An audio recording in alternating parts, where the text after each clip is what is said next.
All right, welcome to episode 21 of the Conqueror's Corner podcast. Today is Thursday, August the 12th, and I'm not Ryan Fox, here with my comrades Jared A fate breaker finally achieved. and Chad Ocero. A fate breaker not yet achieved. And tonight we're going to be bringing the heat.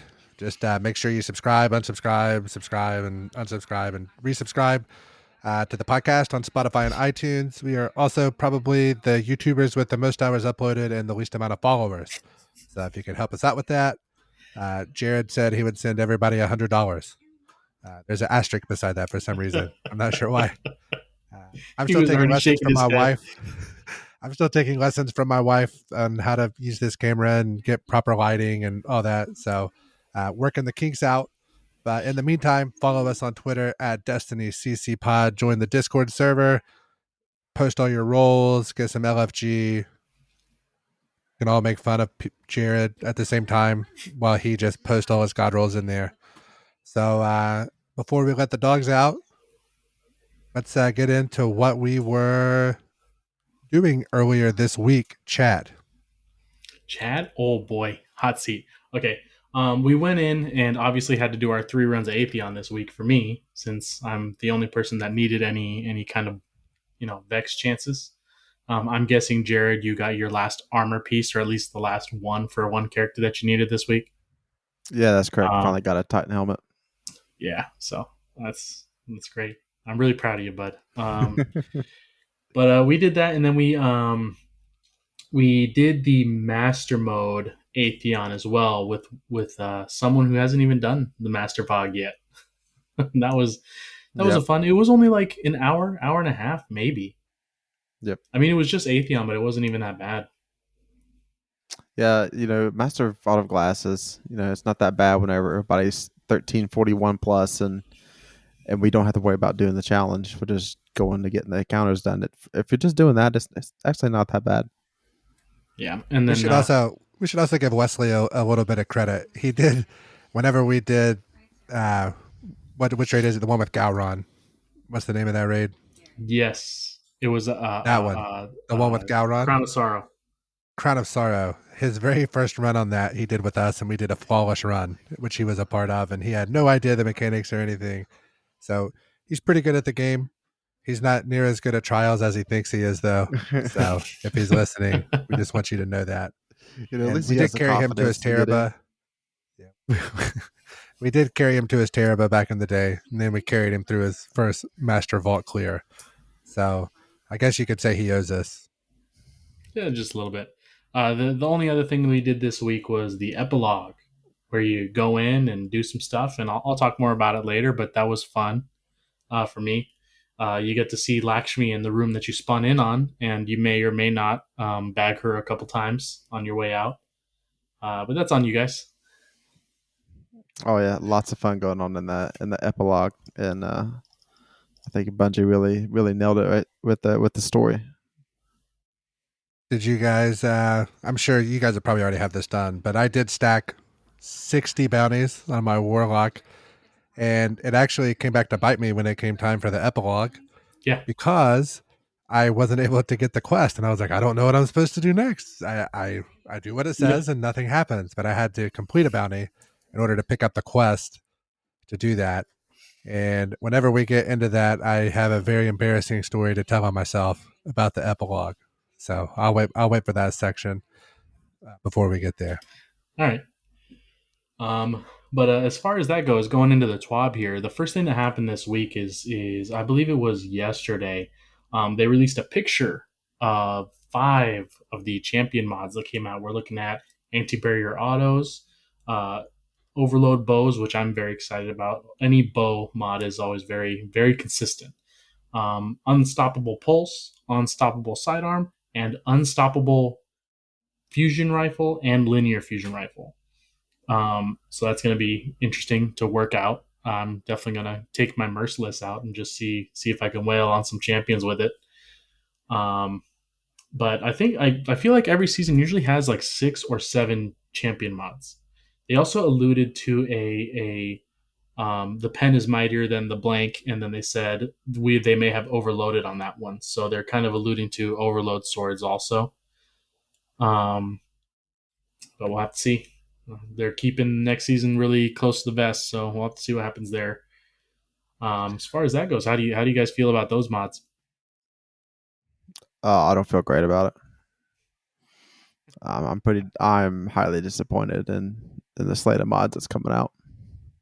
I Like, was very underwhelmed whenever I saw the list, and I was like, what is going on? Like, we have like one anti-barrier, one overload, and the rest were unstoppable or something like it. It mm-hmm. just seemed like there's not a balance. And you know, I hate auto rifles, and sidearms are okay for like easy content, but they're not real helpful in like GM level content. Mm-hmm. So I don't know. We'll wait and see. Hopefully, there's some sort of surprise on the artifact, but I'm not holding my breath. Yeah. This is terrible, Um, Bungie. Absolutely terrible. I mean, why on why on the Travelers EDZ zone the hell do we have unstoppable sidearm again? We just had it this season and nobody used it because it was terrible. Everybody hates using sidearms. Let True Vanguard have it for all his random double primary PvP stuff. I don't want any sidearms. I don't like playing with them. Get them out. Get them out of the game. Get them out. I like how that was the first like weekly seasonal challenge of the season was get 200 sidearm kills in override. Oh my gosh. Listen, Bungie's made a mistake when the biggest shill on the planet is going after him here on the podcast. So It's just no. It's just sidearms are not fun, and like you're gonna stun them with a sidearm, and hope like you're gonna have to hope you can survive while you're waiting for that to proc. That to sidearm's be not gonna. fair, you're talking to a guy that did spend 14,000 legendary shards chasing a sidearm about a Yeah, year and a yeah. half ago, I mean, and I never did get the god roll for it, which is just unbelievable. But I got 90% of it. So what do you do? you leave it there and move on. But as far as other stuff goes, we're looking into more controller sensitivity stuff. They're removing traction because they felt it was necessary and pretty much mandatory for controller players, but they're making it so that they add a sprint turn scalar option, which goes from point 3 to point 8. They also added controller sensitivity options, 1 to 10, and then 11 to 20 increases over that. So if you want it even more sensitive than that, and then they added an ADS sensitivity modifier from values of zero point 0.5 to 1.5, which is obviously going to have to be tested. People are going to have to see what they like, and there's a lot of different options there, which is good for the controller players. They can kind of like move things up a notch, like play around with it, and then just really get their sweet spot there without having to spend a mod on traction, and that's great. I really hope this leads to controller players feeling more at the same level as mouse and keyboard, even though it's a folk tale right now of how great people are on mouse and keyboard in this game. But I just want complete crossplay. Hopefully, this leads to that because other big games, Apex, Call of Duty, and all that stuff, like it don't matter your input method; they put everybody together. Mm. So, I'm right there with you, Jared. I had the exact same thought. I saw that and I was like, this might be step one of five to getting a complete crossplay and not having to separate the controller or the console players from the PC players. And I would say the biggest part of that's probably going to be anti-cheat. Whenever they get whatever they're going to do with that under control, that's probably the final step before they completely combine it. And if I had to guess, what do I know though? yeah, you only been playing Bungie games for 20 years. Right? That's true. Yeah. And then whenever I'm not playing this Bungie game, I play the old Bungie games on the Master Chief Collection here the past week. I've been having some fun with that, getting just absolutely dominated in Halo 3 ranked team Yeah. slayer. It's Oh been man. a nightmare. So, Chad, last week you had the thought of moving over to mouse and keyboard with the melee changes. So, where you at now? Oh man. I mean, it's like almost a 50-50 now. Like the changes are great. I don't play with paddles for the increased melee options, so that is kind of a no go for me there. but the traction changes as long as I don't care about melee and it hasn't impacted the way I play currently. Then they have a button that does what the melee's already been doing. So you if I'm already used to the way it is, and I'm not playing on my hunter very much, so I'm not running into points where I'm jumping away and then I go in for a lunge stab. That doesn't happen on my Titan. Um, then I mean that I'll just keep it mapped like that, and then just play around with the pseudo traction that we're gonna get. But I mean, the mouse and keyboard would give me a little bit more playstyle, and it'll make me react a little bit faster because there's moments on the controller, even though I can play very well with the claw the way I do, um, where I know that if I was just a millisecond faster on my turn, I would have gotten a kill or I would have been able to get away. And those are things that I feel like if I get good enough, I don't even have to be at the level as I am on my controller as on a keyboard and mouse. I just have to get to the point where I'm comfortable enough where I can make those movements that I just can't do on a controller. And I can do a lot of things on controller most people can't, but you know, it's easier to do on a mouse and a keyboard. That's the thing. Probably gonna be a really long season in season 15, so you probably Yep. have some time to make the change if you want to change it over. So Listen, speaking man, of other changes, is the best way to do it is just start off and until you get to the GMs, do the GMs on the controller or whatever you're most comfortable with, and just do everything else on mouse and keyboard. That's what Jared and I did. It worked out.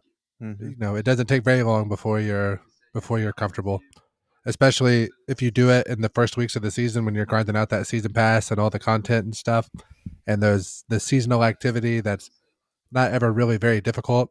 Just getting those reps in over and over and over. You'll be ready in no time, man. Yeah, so we got some other big changes that's coming to armor, and as we alluded to last week, Ursas are getting in touch with super regen with a lot of other supers. So Stars of Galanor, Ursa Furiosa, Scar of Harmonkara, Phoenix Protocol, Storm Dancer's Brace. All those will now regenerate on the supercast and when you get kills, but only a max of 50%. So Shards got a slight buff. Skull of Harmonkara got a slight buff also. And so did Storm Dancer's Brace, where it's actually regenerating your super energy now, and it used to just do extra super damage on how many kills you got. So those are all buffs.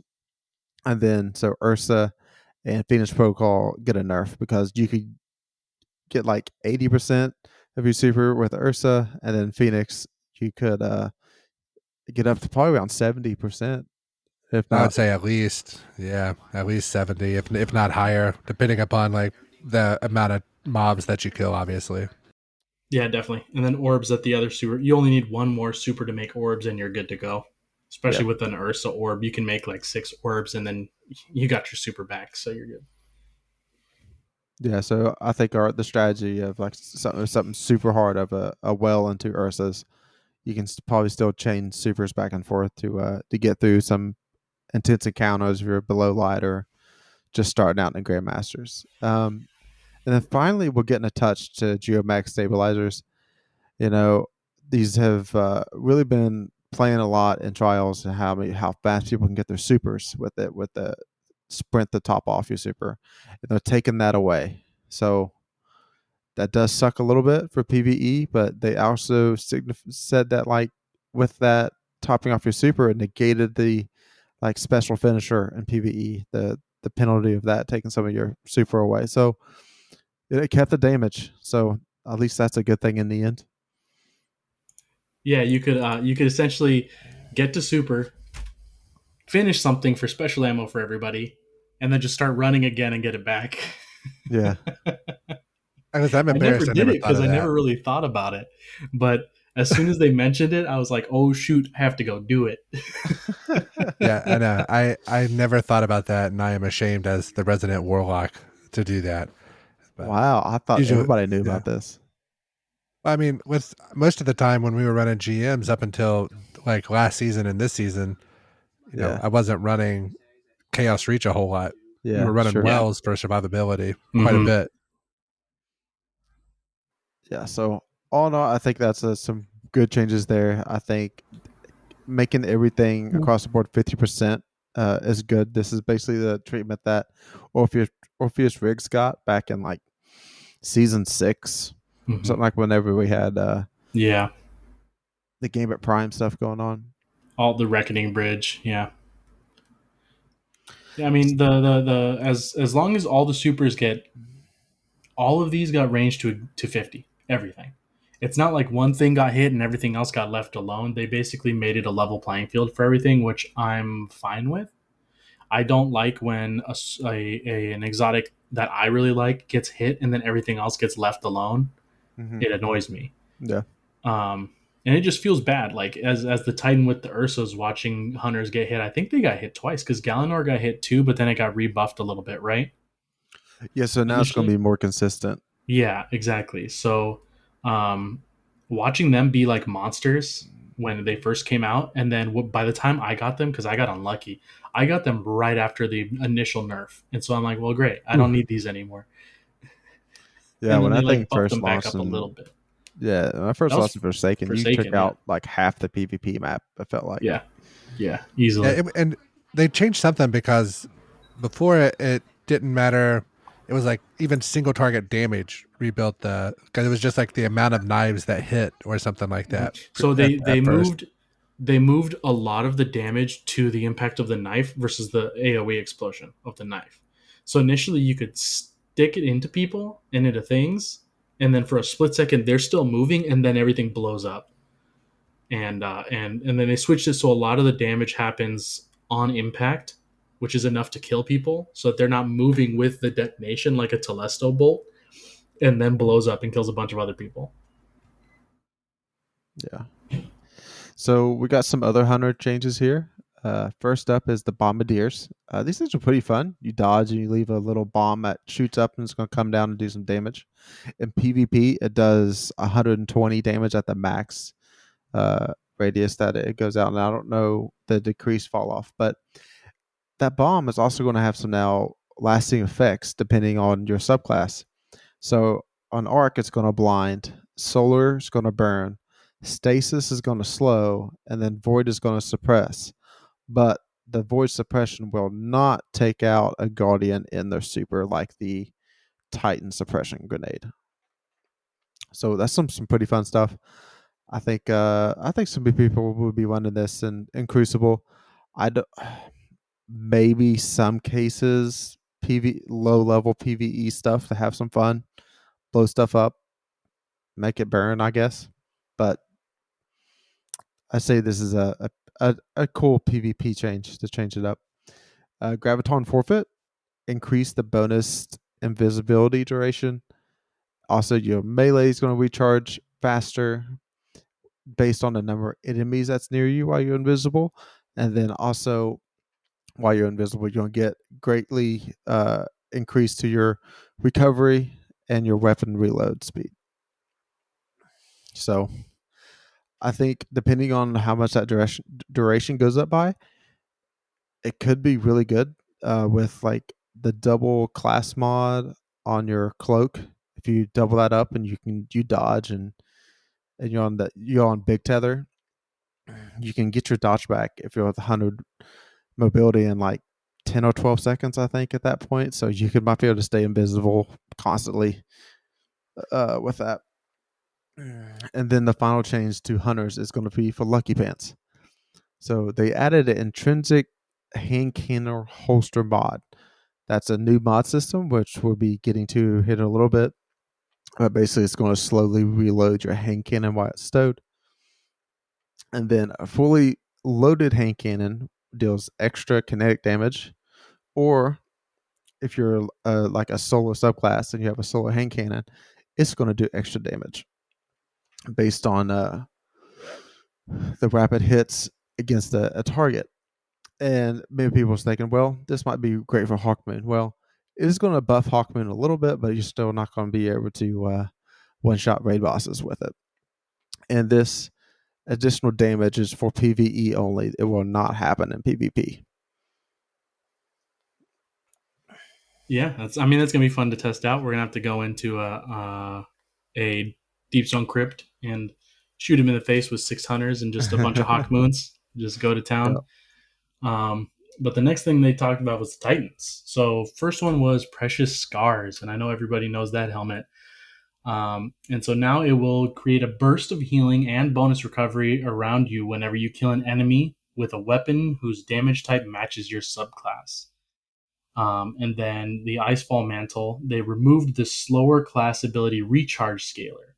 So it means that while you have that extra shield, they removed the scaler where your recharge rate goes down while you have that extra shielding, which is great. Gonna feel like a tank, but be able to do stuff afterward more. And it looks like they're starting to hit a theme here with these damage type matching subclasses. So far, we've gotten two, one in each, and I'm sure Mr. Ryan is going to talk about another one here. Not Ryan.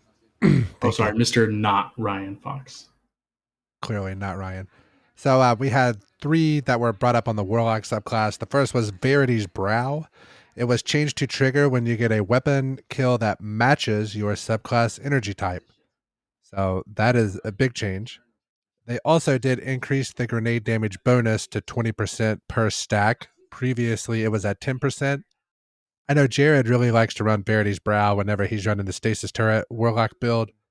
Chad and I prefer the Boots of the Assembler because the only time I'm running that Stasis Turret build is if I'm trying to do some difficult content and kind of needing to strategize with that.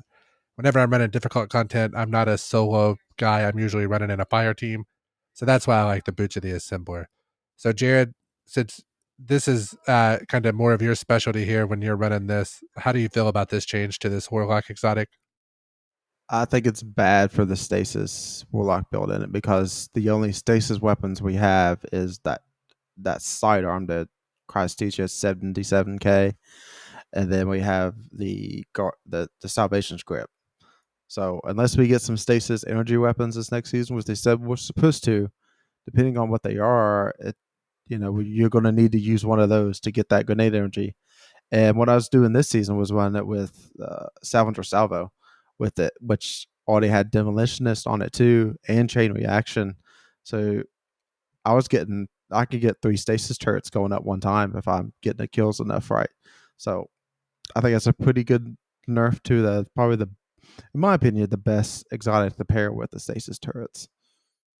Right. Yeah, and definitely it is if you're only worried about yourself or if you're doing solo content, it's by far and away the best you can do. In contrast, I was running I'm running 100 or 100 discipline with that stasis warlock turret build, and I can always keep one up. So right as one's coming down, I have another one to throw. So I could never really have 2 or 3 going at the same time. But if things went well as far as me taking damage and demolitionist weapons and stuff, I could usually have 2 of them up. So I think it'll make a difference, but I don't think it's going to be. It's definitely not going to kill the subclass. Like I No. really thought they would. I really thought they'd be bringing the knife in and just completely slay it. So pretty happy with that. Next exotic was the Stag. So now grants damage reduction to allied guardians standing in your rifts. And this is 25% against combatants and 15% against players. So pretty interesting, I thought here. So you cast a rift. So what this does, this opens you up, like if you're running, for instance, stasis turrets, and you throw your rift down, you kind of get some damage reduction as opposed to having to always run a well or something like that. So the more damage reduction you have, the better, especially as the content starts to scale in difficulty. Last but not least is the Prometheum Spur. So it has an additional functionality. While standing in a rift, solar weapons kills give you class ability energy. So if you use this with a solar weapon, and you're basically going to get your rift back faster. So it kind of will just stack up on itself. And when your class ability energy is full, solar weapon kills consume that energy and spawn a combination healing/empowering rift at the target's location. So pretty interesting. It'll be something to mess around with. I don't imagine that's going to be any sort of like raid strategy type thing, but it could be pretty fun stuff whenever you're just cranking through some of this content when you're slightly under leveled at the beginning of the season. It could help out. So one thing I kind of wanted to circle back to, since the Orpheus rigs, so whenever the game first came out, if you had Orpheus rigs, you were getting what, 85 to 90% of your super back. Yeah. They've dropped that down to 50% ish. Previously, like you said, like season 6 or whenever that was. Mm-hmm. Since then, how often have you used Orpheus rigs? I don't think I've ever used them really again. It's been a long time. So do you think that them nerfing these other exotics to that 50% return is going to make you a lot less likely to use those? I think the only one that like I'm right now me looking at I would still use would be Ursa Furiosa's, and then Charge of Galanor, and then Geomags. For DPS, that's still going to be a good class for Grandmasters, just depending Right, on because your it starting. extends your super, right? It Yes. extends the time you're in your Yeah. chaos reach. So, Yeah. but I mean, that was the main purpose for me using that exotic as opposed to the sprint, really. I mean, the sprint Mhm. helped because you could have more uptime of your chaos reach. But if you take away Atheon, most of the time in those damage phases, they're so far apart that you're going to regen that super anyway. So you didn't really need the sprint for that. Mhm. Yeah. Now Atheon's a little different story because you have that regenning soup, that times vengeance gives you that constantly regenning super, and like stuff on that multiplicatively is just bizarre how some of that stuff works. So, it definitely makes a difference there, but I don't think it makes a huge difference in PvE. So I could be wrong, obviously, but I just don't really see it. So I just really hope that these things that I like to use and have, like, for instance, the Phoenix Protocol, I have like a completely masterwork Void, Solar, and Arc version of. I just hope they just don't sit in the vault for the rest of eternity now. Yeah, I could see less of that being used because with even with the well, there's so many other things that's going to pair really well with that. So like even if you're looking at the stag now, I mean just 25% damage reduction, and you're going to get your rift back if we're standing in that with you because you're getting the procking of, I forget what it's called. I don't play it that much. It's something atonement, I think. Yeah. Mm-hmm. So how you're healing players. So like at that point, if you're constantly throwing down a rift because we're in there with you, wouldn't you just run stag at that point? Right. Yeah, no, that's kind of I thought the Warlock had the most interesting of the 3 subclasses changes on those exotics. I thought they seemed like the 3 most useful. That Bombardier exotic, I'm not sure if it's actually French, but I like to pronounce it like it's French. I thought that was probably the one that jumped out the most at me initially. Like, oh, that's pretty sweet. Yeah. So, Yeah. but like I said, we'll see how it goes. We all play all 3 subclasses. We just play one of them a lot less than the others. And for whatever reason, Hunters became my least played here recently. So, because they suck. I think Trials report will disagree with you on that, but Chad. Some could say they ruined PvP. I mean, I'm not saying that, but some people could say that, and I'm not sure they'd be wrong. So Chad, we got some armor changes here, and one of them that we care deeply about is ammo finder and how much ammo we get in PvE. So they're giving us a slight buff to ammo finders, and basically what's going to happen is you have more of a chance to spawn the ammo that's on your ammo finder mod if you're taking out targets with your primary weapon. So, like this season, I think everybody had grenade launcher finder on. Everybody's wanting Salvatore Salvo, ignition code, anarchy, and then probably might be having a hand cannon or whatever. So, like if you're running a hand cannon and you're getting kills with the hand cannon, more likely that the grenade launcher ammo is going to drop for you. And so awesome, great. Because to go along with the next nerf, scavenger mods, double scavenger mods will no longer stack.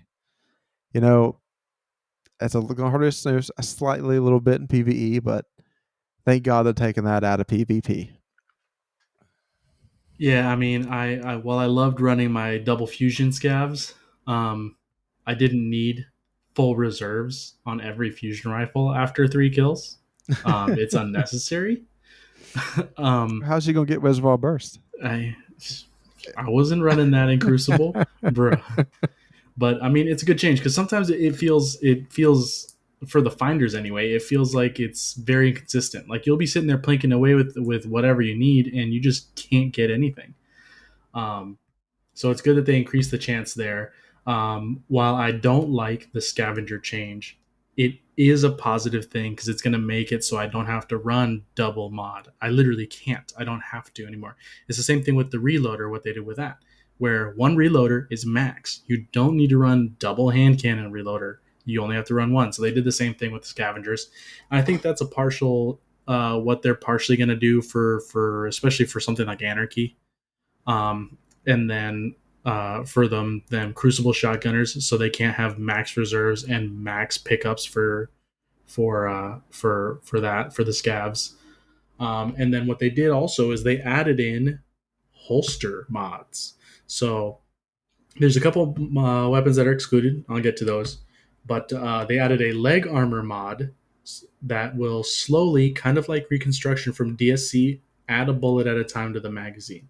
It won't overfill it. It'll simply get it to the maximum point.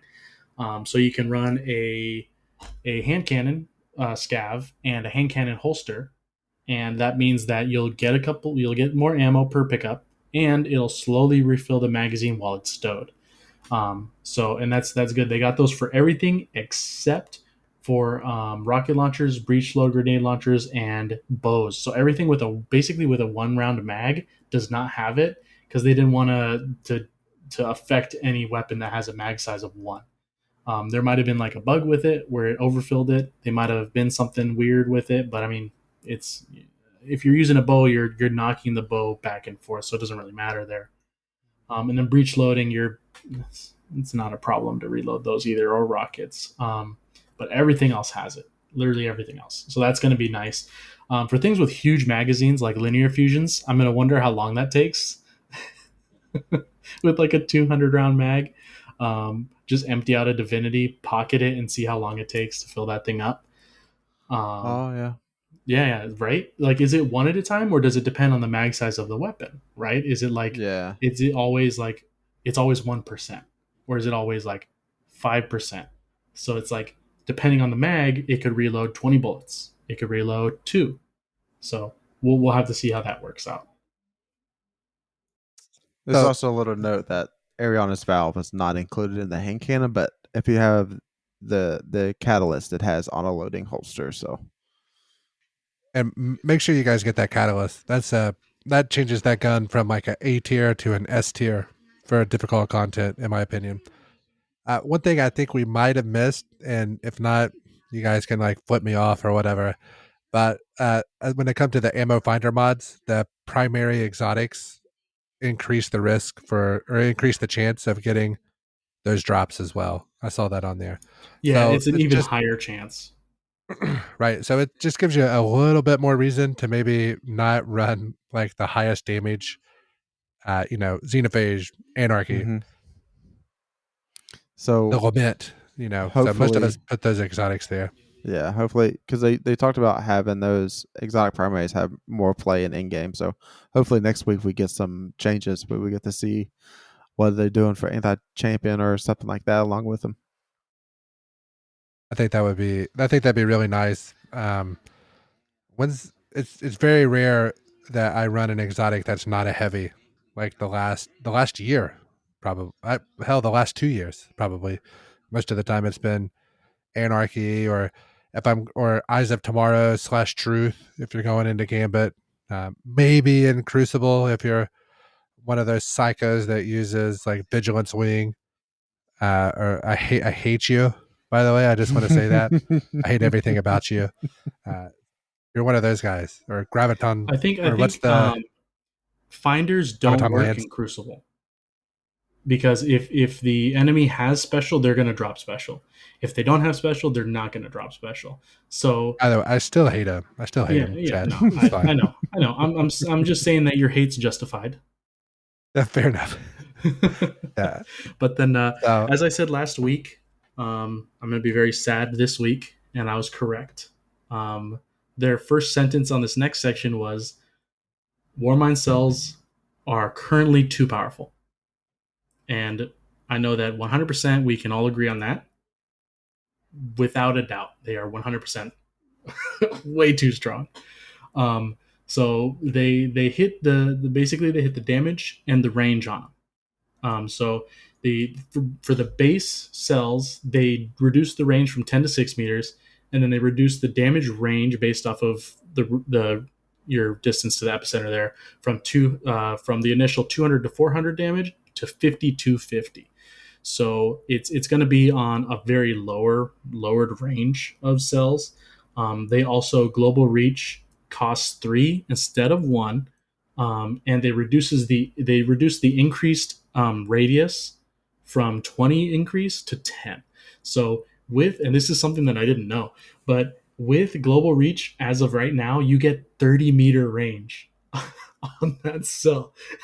yeah, dude, it's That wild. can It's that clear whole range. wild. So now the max is 16 increase, which is still very high. That's still a big space.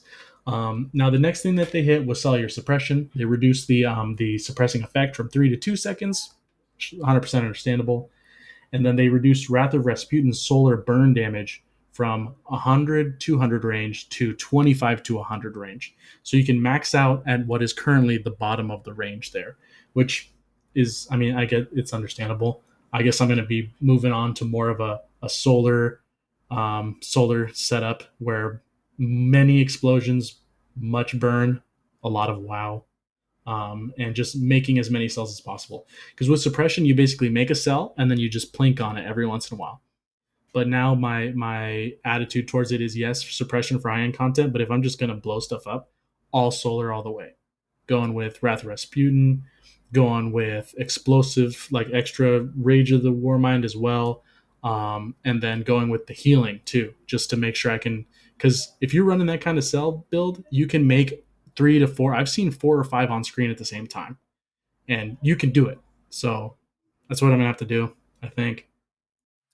Reading through this, what come to mind was actually leaning more into the void part, which would be the protection of Rasputin, and then is another one where you do like an extra Yeah, 20% damage with yeah. one somebody next to him. The I know which one you're talking about. It's the one with The one at the is that bullets the on one where it. they're close to the Warmind cell? You do increased damage to them or whatever. Yes, Yeah, yeah. yeah, I mean, those are the two lines of thought. Either you make one cell and you make it last, or you just make a bunch and blow them all up to make hmm up for the fact that you don't have as much damage.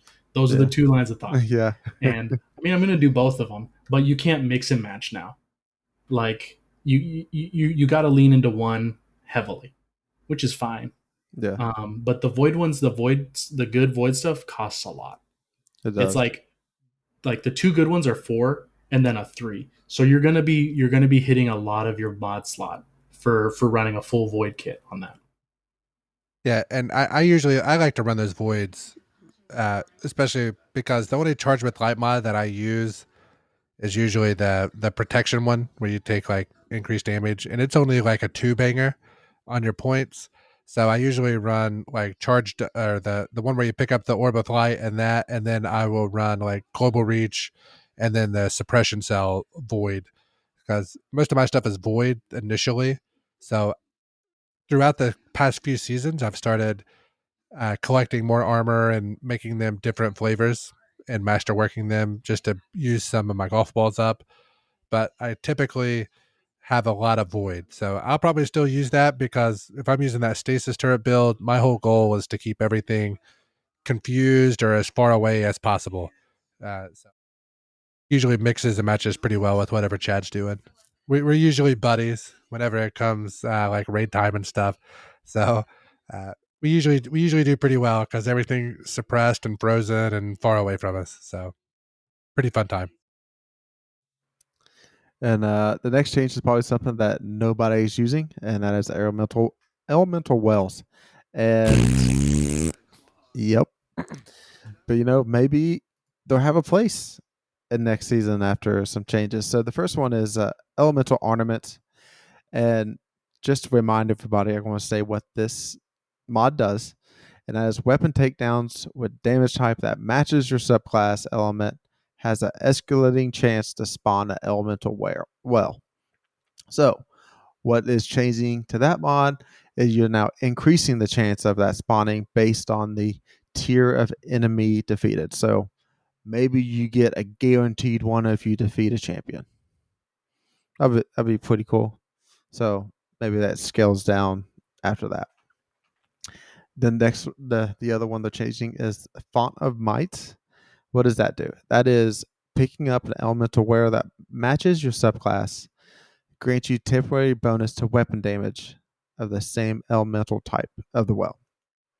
And the duration has now been increased to 10 seconds, and but then the weapon bonus is now changed to 25% instead of the 10%. So that's a pretty decent damage buff there.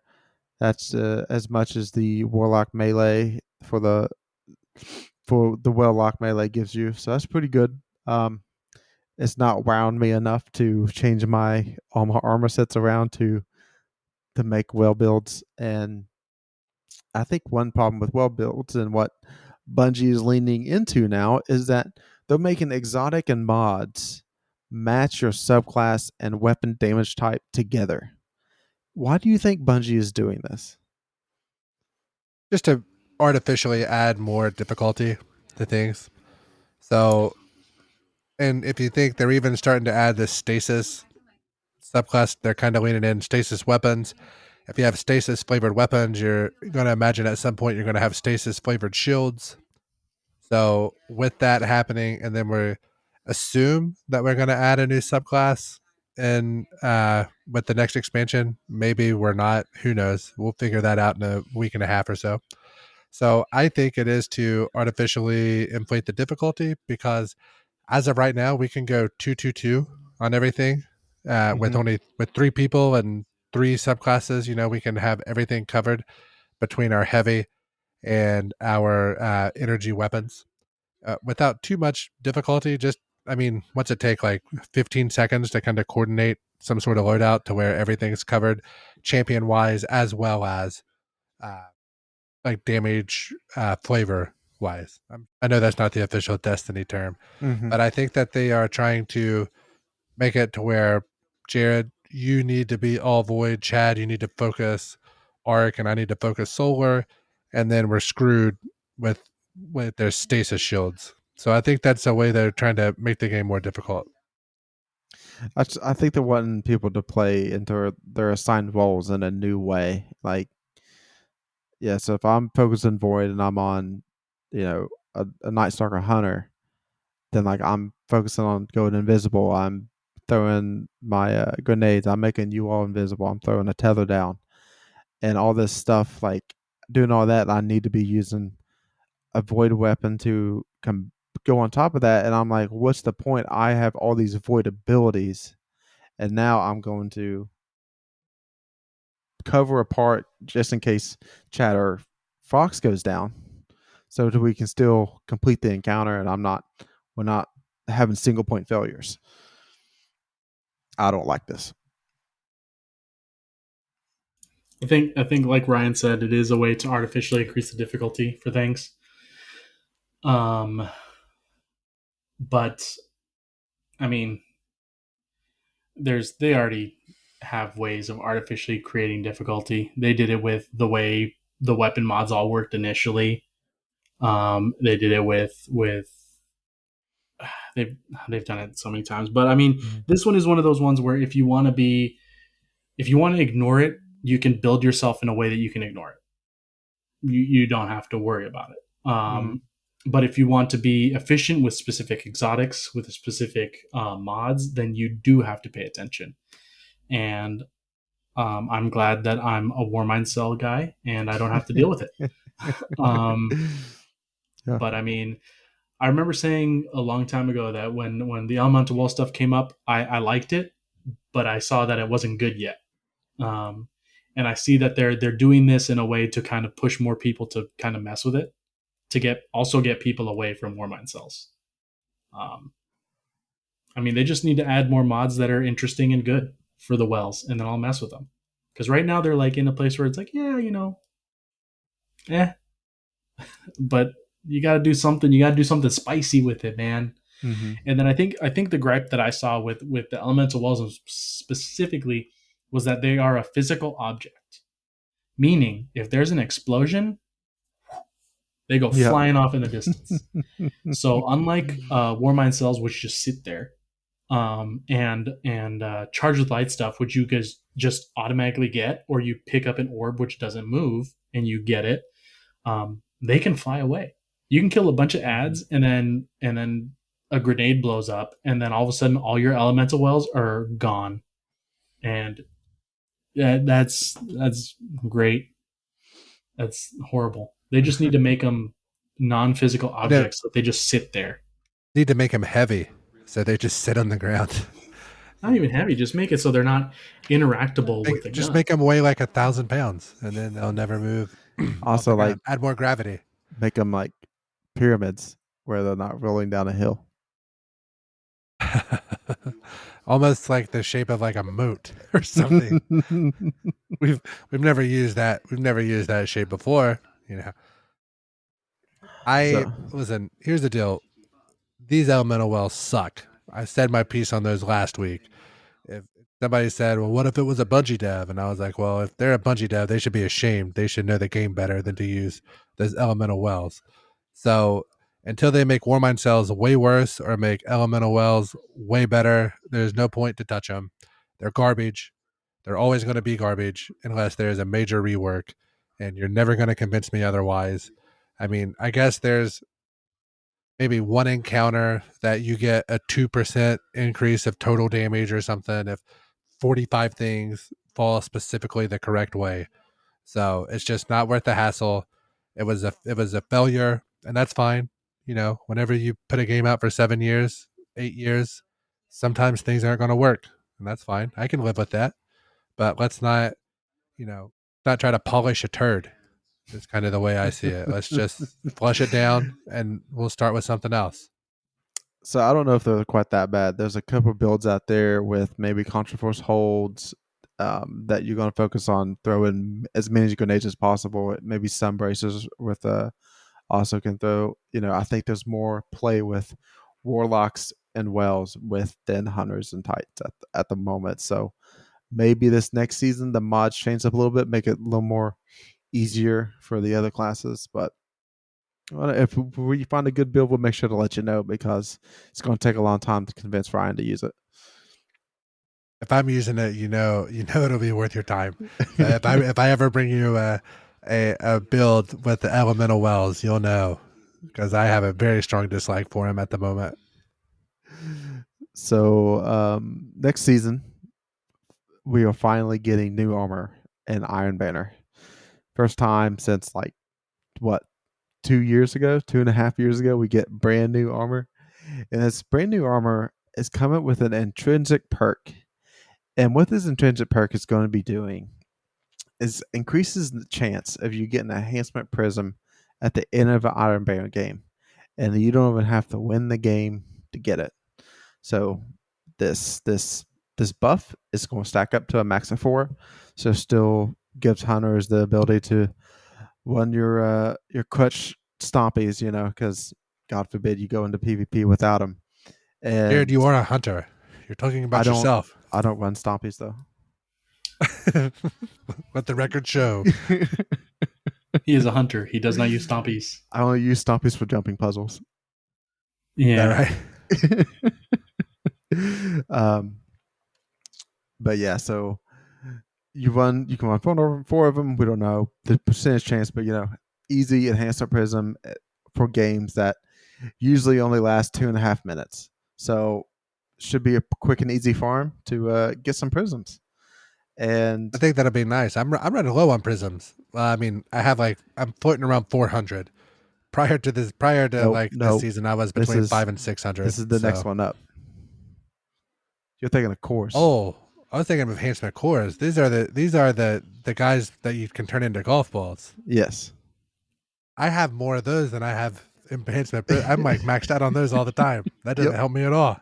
Nope. I mean, I have 200 of those sitting around at any point in time that you need them. Yeah. Yep.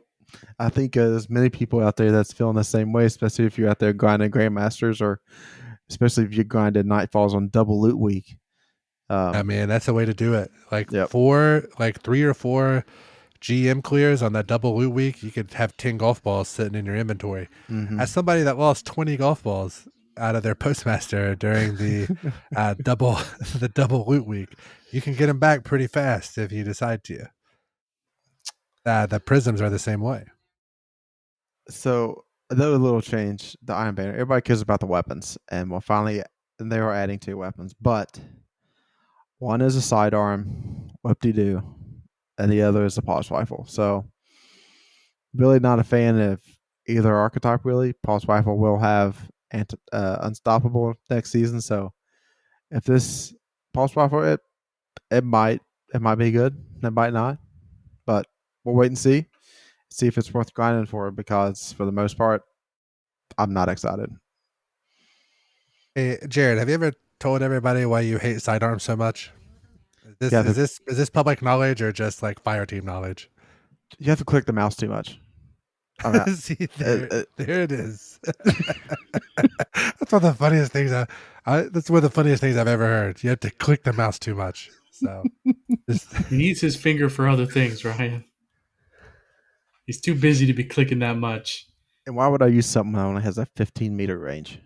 Yeah, I mean, that's fair. But yeah. So we mentioned earlier, that's it for the TWAB. So is there anything else y'all want to talk about that was covered in the TWAB? I thought it was going to be way worse for the things that I enjoy.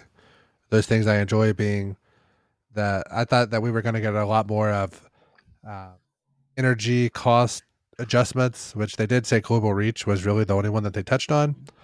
I thought that Warmind cells would get nerfed way harder than they did. Unfortunately, they did hit the one that like confuses them or whatever, the void one.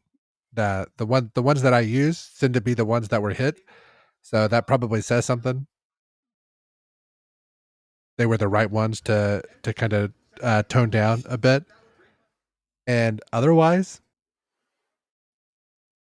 I kind of muted myself. Sorry. I thought that everything. I thought that the exotics would get hit way harder. I was very pleasantly surprised that the warlock changes seemed interesting.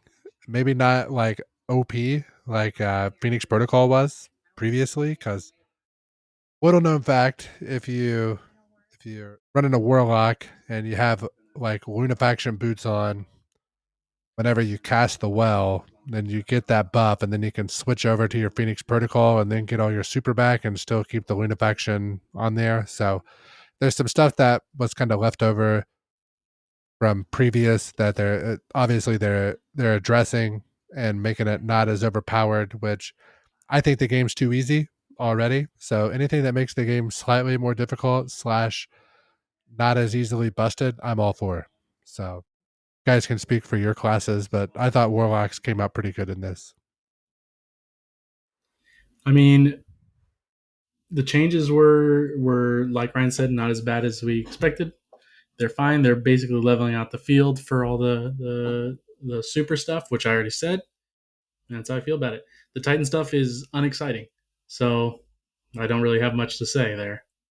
Mm-hmm. Yeah, so we have one more TWAB that's going to come out before the season starts, and at the end of the TWAB, they're saying there's going to be weapon changes next week, and get prepared for Season of the Voop. And I know it brings a smile to Chad's face. Yeah. All right, we have one more Vault of Glass weapon to give you the roles to look for, and it is the Found Verdict. The created role is 4 auto, trigger, and vorpal. Pretty great of taking out chonky enemies up close. I would say the other PvE role to look for would be Rifled Barrel, Assault Mag, Rewind rounds with vorpal or 1-2 punch, depend on what you like to do against PvE enemies. PvP, actually we're going to go with Barrel Shroud, Acherized, Surplus, and Opening Shot. And a lot of y'all PvP sweats, you're like, Jared, what are you talking about? Nobody should be using Barrel Shroud when there's Rifle Barrel.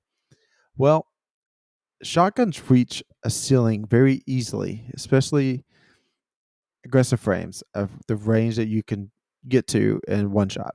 So you only need one range extension, and that's where the Acarites comes from. So everything else needs to be put into handling. So that's why you're putting Barrel Shroud there. What All right, Jared Chad. said.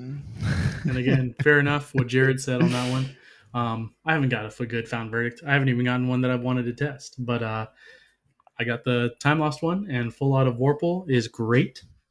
So only thing that would made it better for me is a 1-2 punch. But yeah, that's it. That's all I got on that.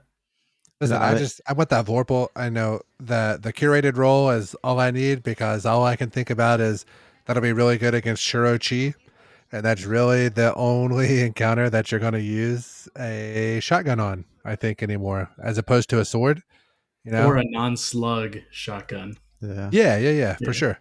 So that's kind of my thought, and I've been begging these bums to get back in there for the last couple weeks so we can get some of these challenges done and get that Petra's run in so we can get that title. And Jared's over here shaking his head. And I want to, but nobody else wants to. honestly, I would settle for Garden. That's the one raid I feel like I've ran Oh man, the least, just because that damn boss room, man. That that boss room boss room triumph is the hardest too. it's You where have to kill dreams go to 20 die. enemies with the floors coming back. Yeah. You know how hard that is? For whatever reason, our teams have done pretty well in these raids. That raid just our team really struggles. That raid, unfortunately, that boss stream specifically. All right, Chad. We all experienced the epilogue. Let's dive into the details. All right. So we did. I mean, again, spoilers. I purposely did not talk about it because I wanted to give a spoiler warning. I did say that you found a Lakshmi body, so my bad on that one. But I'm sure most of you that listen to this have already been in there. But so it starts out, you load in Tuesday, and then you go to the helm. And the servitor tells you that we have an emergency transmission going on. And it goes to a radio broadcast from Lakshmi. She starts by saying that the traveler abandoned the Elixni for a reason. They are unfit and unworthy of the light. The Vanguard has lost its way and embraced the darkness. And even the endless night is gone. The Fallen will do what they always do: cheat, steal, kill. She then implicates Osiris in helping her learn how to wield the Vex, and then is going to use it to tear open a rift and banish the Fallen into it. She then says she's going to save humanity from a dark future and then is cut off. And there's lots of screaming and stuff that you can infer. You then load into the Batsa district, which is now an override in the last city. And again, like I said, you load into a room where you can see Lakshmi's body on the floor. And then you walk out of the room and you see an override is already being set up in the middle of the Batsa district, which is currently where the Fallen are, and is where the final battle of the Scourge of the Past raid was. So for us that played that raid, we're very, we the spawns are very much the same as they were on like the first encounter in that room, where everything spawns on like the four, like not corners but the four alleyways. And you have a chance of getting either Vex or Taken, which is important. And I'll talk about that a little later. But then you go in there, you beat it. If you're me, you go out and adventure and kind of ignore it, and you go find a harpy, say high five, dance with it, and then go move on.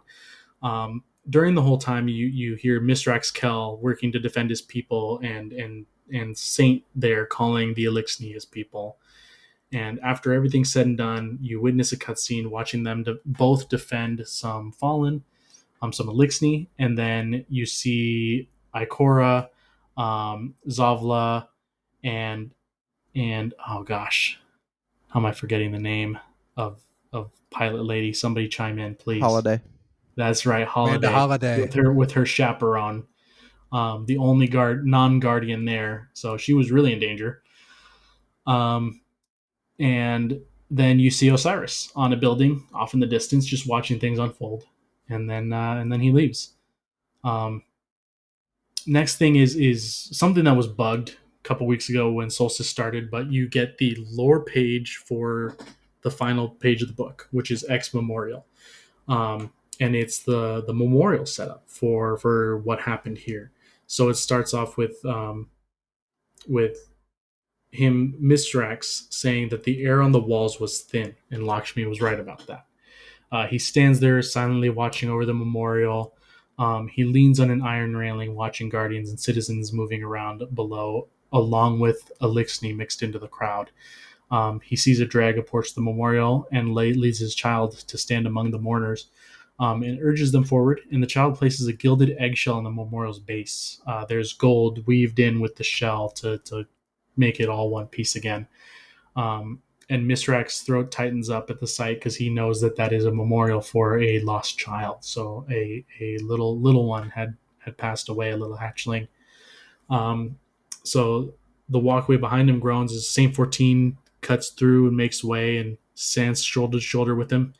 And they just continue to stand there watching over it. And they see Ikora and Zavala conversing with some mourners. And then the Dreg and the son that put down the eggshell walk up, and Ikora introduces Zavala to them, and Zavala takes a knee and speaks to the child eye to eye. And Saint says, "I never thought I'd see the day." And Mr. Axkel simply stands there in affirmation of him. And Saint Des says, "Do you think this will hold? An alliance fragile like glass, held in a fist?" And Mr. X responds with, "Only a great machine knows what will come from over the horizon. We must be content with our own limited perspectives." Saint nods and looks down and sees Amanda going through, and she lights a candle. And then she looks around and she catches sight of Lord Saladin, and then she leaves quickly after spotting him. As Saladin walks up to the memorial, everybody kind of parts out of his way, giving him some space, and he sees all the offerings, and he puts down a handful of shell casings at the memorial in reverence of what happened, and he gets up and turns and sees the pair looking down at them over the Overwatch, and they can see doubt on his face and remorse and uncertainty, and he quietly leaves. And Mr. X says, "I don't know that one, but he seems unhappy." And Saint looks at him. He says, "That's Lord Saladin. He's lost many, lost his heart, his hope. He lost so many he believes he stands alone, even when surrounded by others. I understand his pain. I see," and he thinks about how Cyrus would describe it, "his cautionary tale." And then Mr. X hears the ache in Saint's voice, and he asks, "And how are you?" And Saint tenses up, and the railing creaks and groans and bends under his tightening grip, and he says, "I am fine."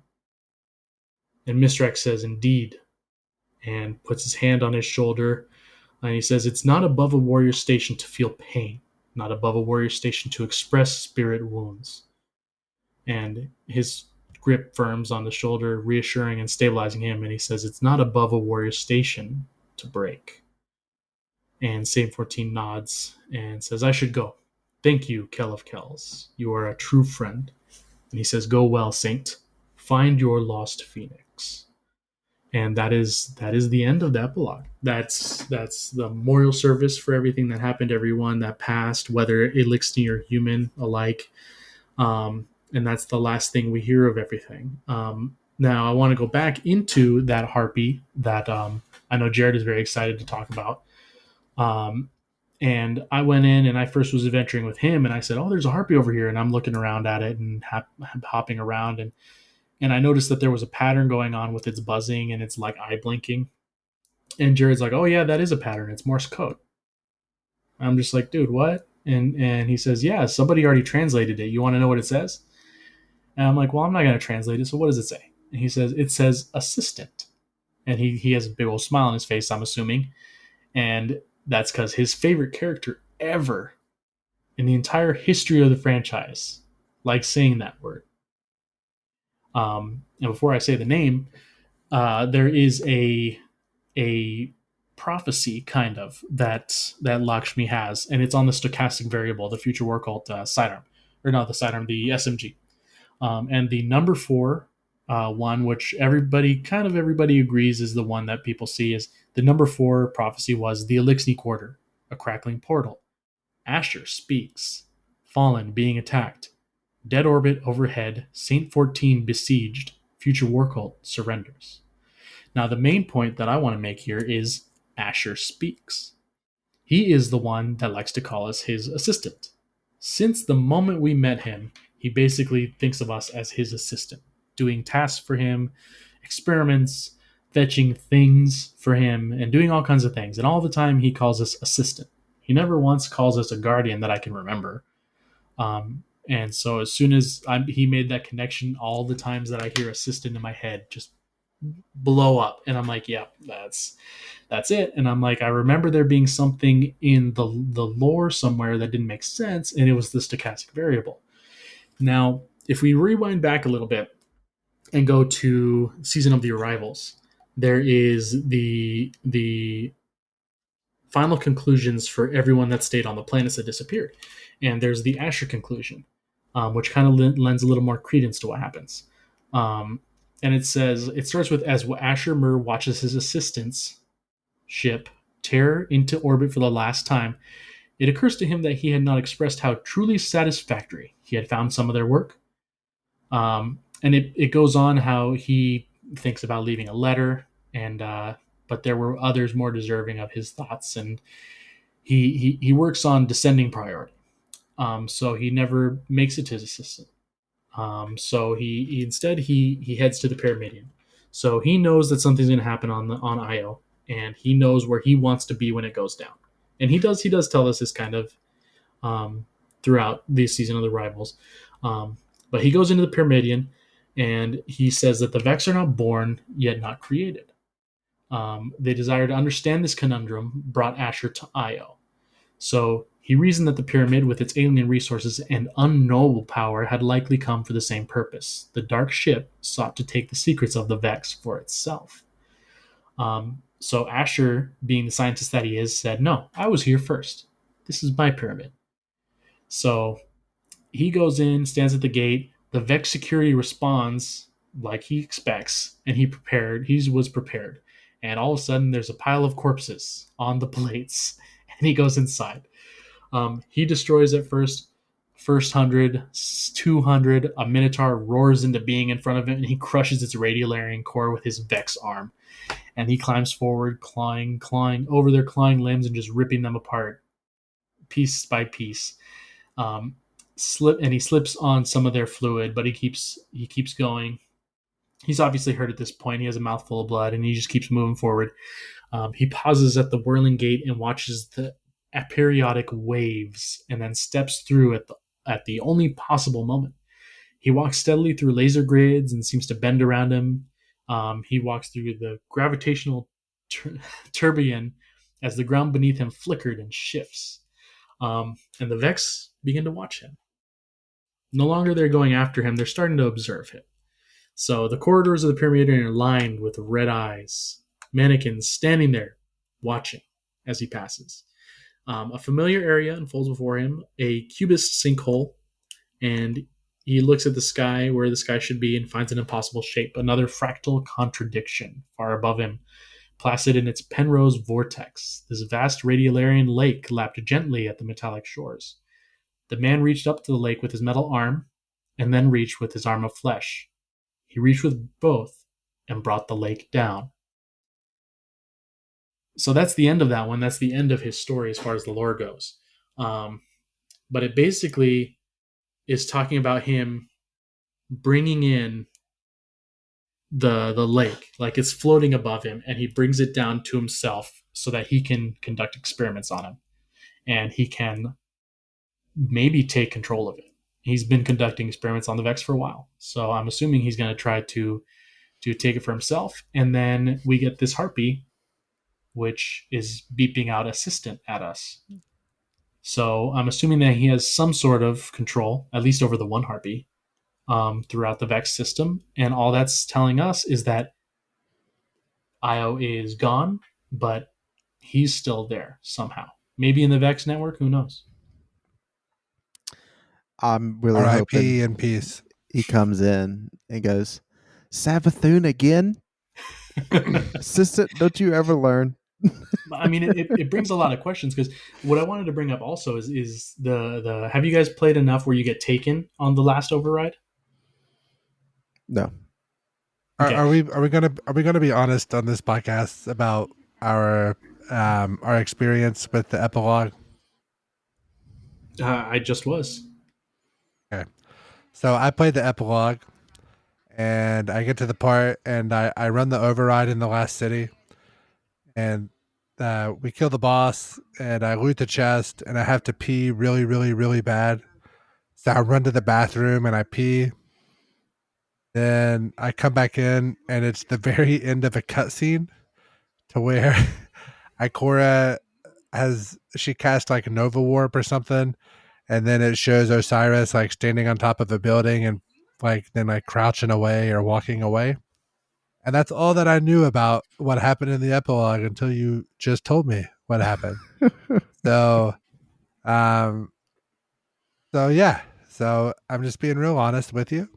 That was kind of my knowledge. I'm really bummed that I kind of missed that, but I was purposefully waiting till after the podcast to go watch the video so I could share what happened.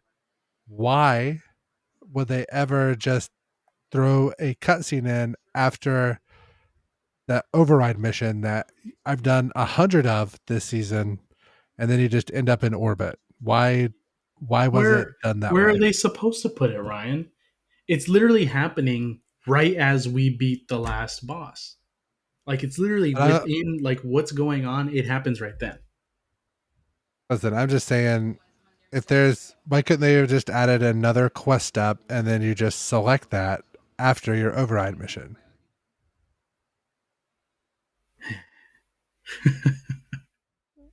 I agree Anyway, with you, going Chad. back to Please tell me what happened with this take, because I only played it once. So within and this is something that Lakshmi talks about. She says that um that the Vanguard forced the humans to celebrate their fallen heroes along with the people that murdered them. And so that chronologically that puts the last city override after Solstice of Heroes. And that means because during Solstice, the week right before is when we killed Kuria. So how would there still be Taken? The Vex can't simulate Taken. They can't simulate the Scorn. They can't simulate any kind of paracausal entity. So how were they able to put Taken into the last city override when chronologically it happens weeks after we killed Kuria? Then I saw another point that was brought up, and it makes a lot of sense. So Panoptes, and I had to watch a video to prove this, but Panoptes is a Hydra model. All Hydras, when they die, what happens to them? They explode. They explode on you if you try to pick up their motes. Blows up. And the same thing, it happens to Panoptes. Now he's major. He's a major Vex mind, but he blows up. He doesn't leave any fragment behind. What happens with Kuria when they die? I don't know. I only did that part one time. It like phases out and then leaves its head there. I do recall the head because I teabagged it a couple times afterwards. Yeah. So why would that model be different than literally every single Vex Hydra model and major mind Hydra model? It wouldn't be. So that might have been a simulation of Kuria that Kuria made itself. I don't even know. I don't even know what you're trying to hint at. Will you just explain like I'm five? I explained it. All Vex Hydras blow up when they die. Kuria is a Hydra. It did not blow up. Are you trying to say Kuria is still alive? I am. Okay. See, you could have just said that. That's what I was saying. What if you didn't? What if how the darkness was in the Deep Sun Crypt? Mhm. Korea learned the process of being an EXO, and it's an EXO, and can be rebooted. So you have like a Korea 3, Korea 4, 2, 5, Korea 6. 3. Yeah. um, maybe. Hopefully, Maybe she it did doesn't get a get hold of past. clarity. I just hope that it never gets past 6 myself. Oh, man. That's a deep cut. So I don't know. I can we just talk about something kind of openly without sharing any complete spoilers? Yes, no, maybe. Are you talking about the Big O? I don't know what that means. When I say the Osiris? big O, I mean something You'll way find out when different you're than older. what you're saying. Yeah, when I say the big O, I mean something way different than Destiny. Um, However, if we let's the leak that came out like we don't talk eight weeks about leaks ago. here. Yeah, of course not. So I'm not going to mention any part of the leak other than obviously I read the leak, and I'm pretty sure Chad read the leak. Jared claims he didn't read the leak, but on this podcast, mark my words, we will never discuss leaks. We wait for it to actually happen in game. That's something that we decided as a podcast of kind of how we want to proceed with the leaks. So while we knew there was a leak out there and I had read the leak, I didn't ever bring up anything from the leak because if you guys didn't want to read the leak, we didn't want to spoil that for you. So obviously, everything that's played out so far was present in the leak. And I think it would be super cool if the way that it played out is the leak was kind of meta and that Savathun, who has broken the fourth wall in the past, as Chad and I discussed earlier today, Chad actually brought it up. If I recall, it took over Deej's Twitter account. Chad, is that right? That is correct. Yep. Once So Bagel 4K beat soloed the Shattered Throne dungeon was at that the level 999? 999. Okay, yeah, yeah. So, yeah, that was what a time to be alive on that day. Uh, so whenever that happened, Savathun takes over Deej's Twitter account. So I think it'd be super dope if the leak was meta for Destiny and that it was Savathun that put this leak out, and then the leak that everybody thought that was like 100% true, that is honest to God, it's everything that's on it has came true so far. Like there's nothing on it that was wrong. If that was meta and it was Savathun doing it, that would be the coolest thing that Bungie has ever done. It's the best thing that's ever happened in video game storytelling, in my opinion. Huh. Wow. We'll have to see. I mean, next week there's not going to be like a lore section as you think of what's going on. It's going to be my specific speculation on what's happening next season because it looks like they're going to pull a season of Arrivals where they literally don't reveal, they don't even let the trailer out until it drops. Like they literally were like, "Hey, you can play Season of Arrivals now," and then they released a trailer for it, and I'm there for it. I'm all in on that. I love it. So it's going to be all 100% just speculation on what I think could happen. Jared and I are going to talk Be back and careful. forth. Ryan's going to We got sit a over mailbag there question. We got a giggling. mailbag question about 824. Don't be giving. We can save it for the mailbag. No, that's for the reveal stream, not for the because the seasonal thing is separate from the Witch Queen reveal stuff. What Yeah. I'm talking about is the season 15, not the next season, not the Witch Queen. So we should say if on 824 we get something absolutely wild, which this will be part of the mailbag question, we may put out an emergency podcast. We'll see how it goes. We'll see what the plan is, but we may put out an emergency podcast on that 824, the evening of 824, which will probably hit your podcast feeds and your YouTube on probably real early on 825. That's typically how it plays out. So stay tuned. We'll see how it goes. And speaking of mailbag, are we at the mailbag? Yes. 1 hour, 19 minutes, and 45 seconds into the podcast. So we have a 10 minutes and 15 seconds to get through the mailbag here. Our first question: do you think that Season of the Voop is lining up to be the most difficult for GM Nightfall / Master Raid of all time? Chad, I'm going to open up with you since you're our Voop father. I mean, and I'm going to repeat what we've said many times. The reason it will be difficult is because there are no good ranged options for 2 of the 3 champion types. Overload Bow's great.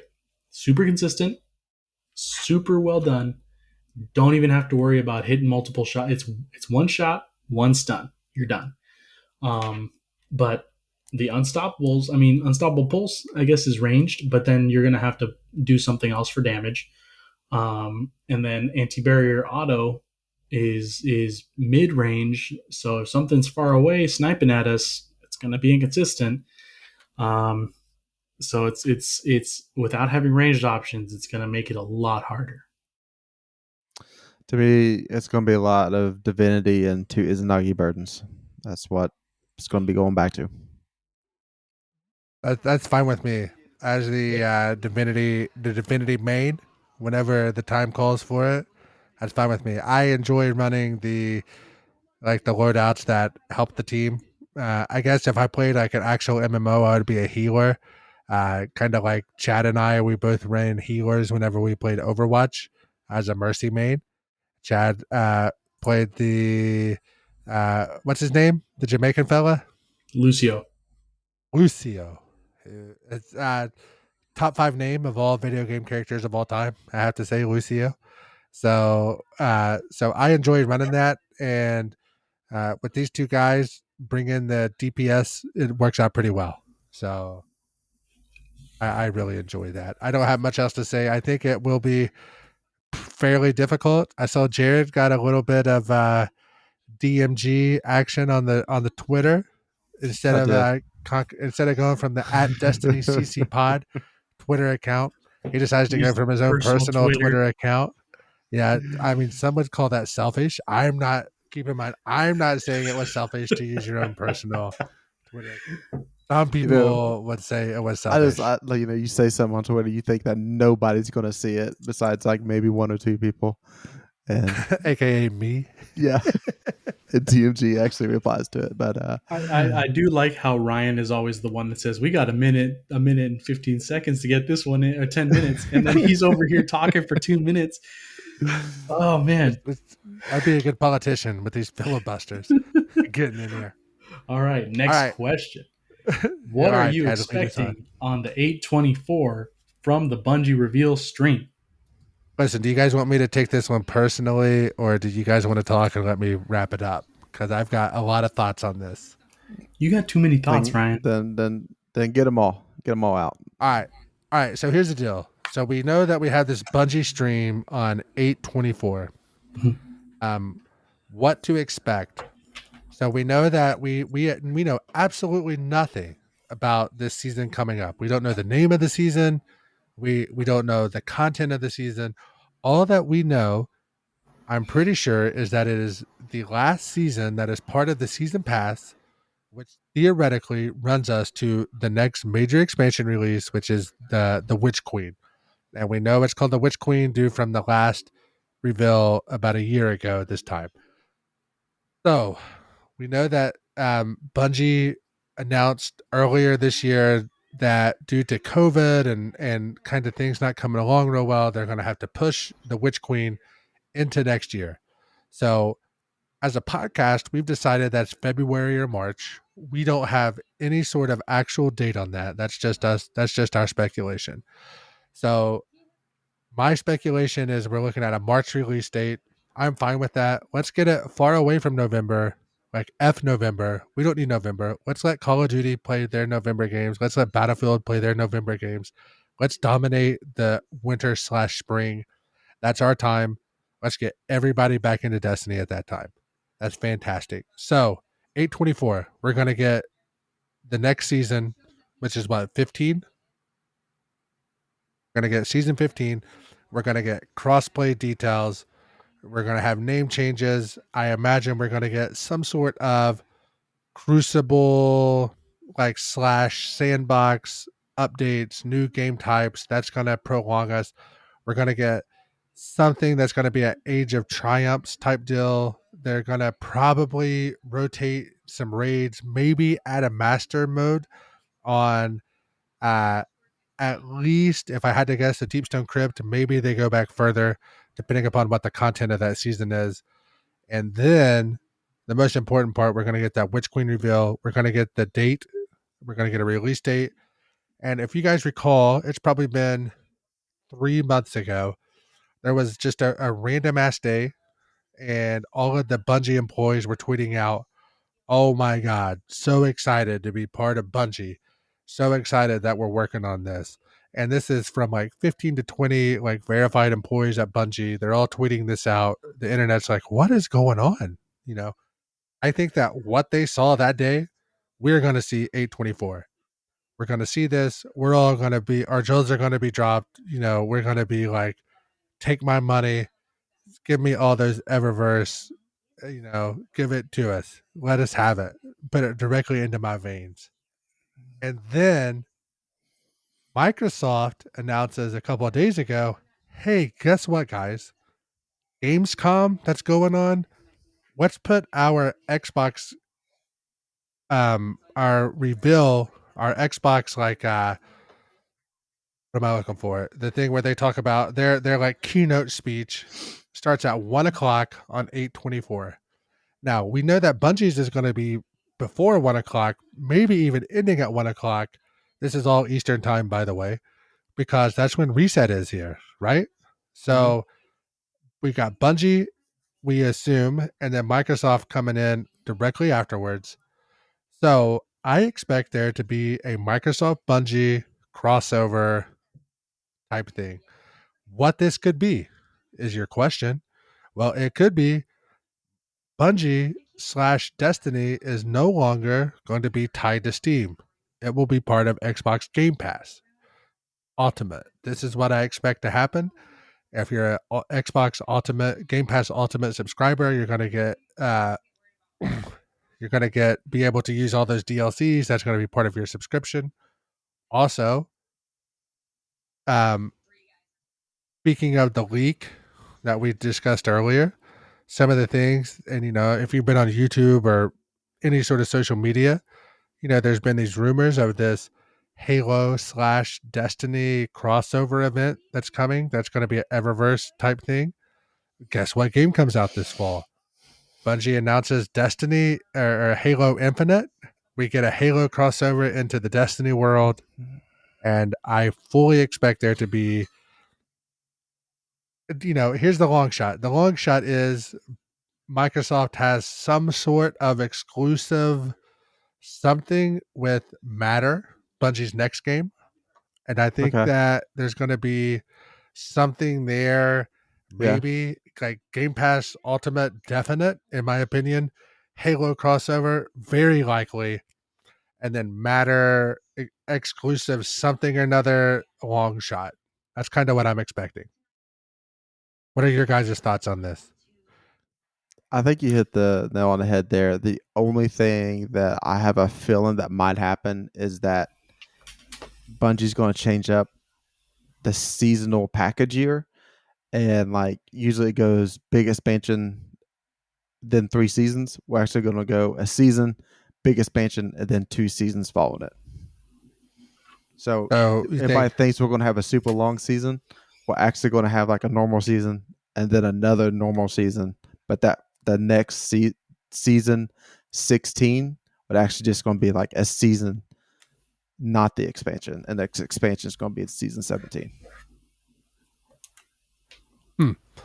Okay. So you're saying like another season that starts somewhere between like Halloween and Christmas? Yeah, like where it would normally be, like where December. the expansion would be. December is when it would be.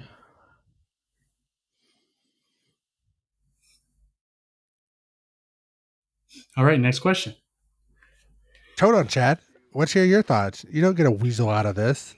Weasel out of what? You spent Dude, 8 minutes talking about something. I filibustered 8 minutes. I want to at least hear your thoughts on what I had to say. I have no thoughts. If it was okay, so if I was asking this question, you didn't answer it. My question, the way I would think about it is what's happening in Destiny. Like you said, oh, Bungie's going to do this stuff with Microsoft, and then the Halo crossover thing is the only one that you pointed out that I would have been even remotely interested in. But like, what do you think's going to happen in Witch Queen? What do you think because they're going to reveal Witch Queen stuff? What do you think's going to happen there? You didn't speak at all about that, which is what I would have Let's hear wanted what to you know. think then. Let's hear I what you think think then, they're going Chad. to like give us some kind of snippet of a subclass if they're making a subclass. They're going to show us a snippet of the new location of where we're going. They're going to give us maybe a shadowy like a shadowy look at what Savathun actually looks like maybe like a silhouette, like partially. There's obviously going to be a sliding shotgun. There's going to be a very, very, very, very easy double to triple kill montage. They're going to reveal a couple new exotics, and maybe show some more stuff. But I think that's, as the Destiny player, that's what I care about, and that's what I'm You care hopeful. about you care about seeing a montage of somebody getting a seventh column in PvP using the No, seasonal I care exotic. about Somebody like a group watching of three stuff that I'm going to people, get. a group of three people jumping off a cliff and casting their supers at the same time on the level below it, and then I'm all trying the to fill stuff out a that you see bingo every card single here, season. Ryan, and That's what it sounds you're like. not doing It sounds like anything a about it. bingo card. Yeah, It that's sounds exactly it. exactly like a bingo card. Every Actually, single time listen, we've I'm seen about to how get many of these I'm expansion about to get releases, and you didn't talk contentious about with you. any of it. I'm about to get contentious. I'm talking about big scheme stuff here, and you're talking about what the fucking montage, the 90-second montage Yeah, video is and going to guess look what? like. The big scheme stuff is set up for when they do their state of the games. That's when they do big scheme stuff. This is a Bungie reveal stream for Witch Queen. There's going to be. There's That's going what to it's be. going to be. How long do you expect this to be? Like 20 minutes, maybe. Like a regular. 20? What is it? No, no, dude, dog. This is going to be at least an hour. It needs to be an hour. It Yeah, needs to but be. again, like I said, it's the things that if I was asking this question, things that I would care about is the stuff that's going on in like the next expansion. The Halo stuff is interesting. The stuff Matter, Microsoft, that's interesting. But I would turn the stream off and listen to a I think YouTuber about it the next I day. think that part of what Fox is talking about is going to happen during the Xbox show, and they're going to hint at it in the Bungie show. Yes. Yep. Yeah. Yeah, that would make a lot of sense. Jared gets where I was going.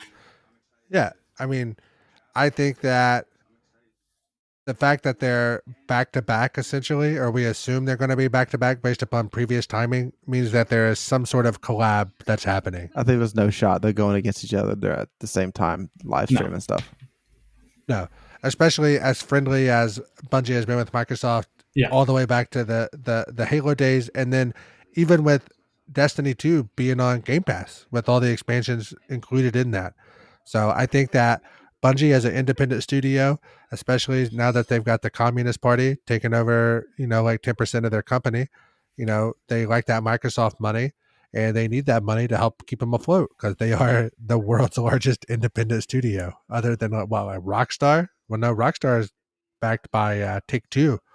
So, Bungie is Bungie the biggest independent studio? It's the biggest one I can think of right now, which granted it's midnight essentially, but they need that money. Microsoft's more than willing to give that money. They got the checkbook open right now. So I think there's going to be some significant Microsoft Bungie news 8/24, and Chad's worried about what exotic they're going to be sliding around with in the video. Yeah, the average Destiny player would be. The average Destiny player is not watching this reveal stream, Chad.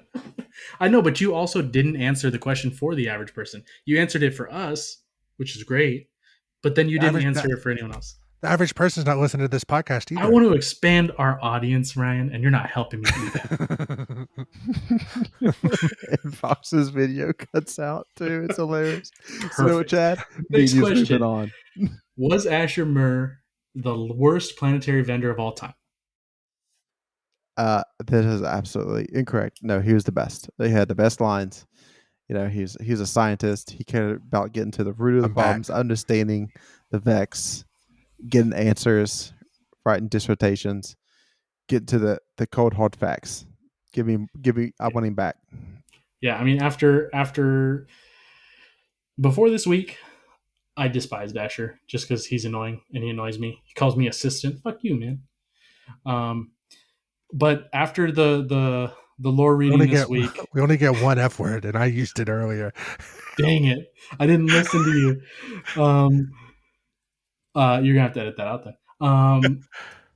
After the lore reading this week, he's much more of a champ than I expected. Just reading it and having him just ripping the Vex apart. He's not a guardian, so having him do that is hilarious, and I want to see more of him. I'm hoping that we get a little harpy buddy that beeps at us more with more stuff throughout the season. The only person more boring than Asher Mir is Devram K. Last question. Oh, not the last question. I'm sorry. Are you satisfied with how the season ended? Ryan's gonna say no. Yeah, well, I mean, to be fair, I didn't really see the ending. I was peeing while it happened. But from what I read on Reddit, it seemed like it was pretty cool. But I didn't appreciate the time in between the last seasonal mission and the epilogue. If we could knock that down to why don't we get if the story is 11 weeks of content, let's do it the first 11 weeks. And then the last 4 to 6 weeks, we have the nothing period.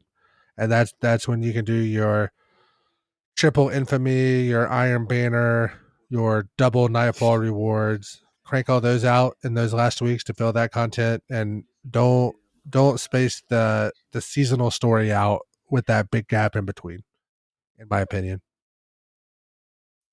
I will tell you my answer next week because I think we're going to get a little something next week to tie up something. Chad, is there any chance we get anything next week? I can 100% tell you that I have no clue. Maybe. I don't know where he gets this speculation, but I love it every time he does that. Because I'm like, ooh, why? Why does he think that way? What happened? What did I miss? I don't know. I'm just going to say, like, at the beginning of the season, there was something happening in the Lost Sector on the Tango Shore where we had some Oracle spawn.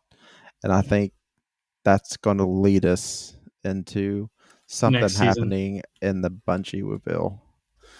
Gotcha. So it'll release next week for something for us to do for the week before. Okay. Yep. Yeah. Okay. So yeah, that's a good idea. All right. And then the last question. Are you surprised that Bungie killed factions? The answer will not surprise you. It's no. I think it's great. Everybody was wanting faction rallies back and faction vendors and like, we'll just get them out of the game. Horrible. Yeah, no, faction rallies were not a good thing. Running into a Lost Sector for hours on end to pack tokens was not fun. Mm-hmm. It was a great way to catch up on my Netflix series. But it was not something that I liked filling my time with.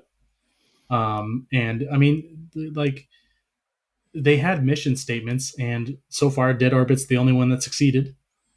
Their mission statement was, we're going to leave. And they did it. and that's great. So good job, Jared. Dead Orbit is the best faction. The Jared the Edge Lord with his Dead Orbit and black and white shaders. Listen, let's be honest. Bungie killed the factions in 2018 when they came out with. That was going to be my next point. They've been they've been dead for a long time. R.I.P. in peace. The only sad part is we don't get those exotic class items. Yeah, man. To be able to equip. They should make those, but the weapon foundries instead.